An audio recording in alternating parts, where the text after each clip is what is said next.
Hi guys, welcome back to my channel. আজকে তোমাদের সাথে একটা রেসিপি আমি শেয়ার করতে এসেছি, সেটা হচ্ছে ডুমুরের রেসিপি।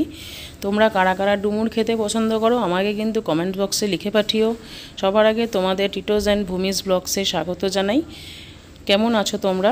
আমি ডুমুরটাকে কেটে নিয়েছিলাম। ডুমুরটা কেটে ভালো করে নুন আর হলুদ দিয়ে সিদ্ধ করে নিয়েছি। আলু কেটে নিয়েছিলাম, আলুটাকে একটু ভেজে নিয়েছি। আর এখানে পেঁয়াজ বাটা, আদা বাটা আর আমাদের যত রকমের মশলা ছিল, হলুদ, শুকনো লঙ্কা গুঁড়ো, সাদা জিরার গুঁড়ো সব মিশিয়ে একটা পেস্ট করে রেখেছিলাম।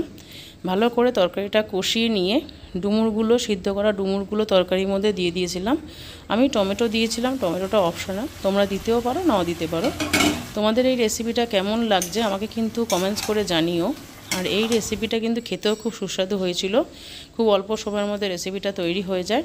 তোমরা কিন্তু একবার বাড়িতে ট্রাই করতে পারো। পরের ভিডিও তোমাদের সাথে কিন্তু আমি আবার শেয়ার করব। কেমন লাগলো আমাকে কিন্তু কমেন্টস করে জানিও। চলো।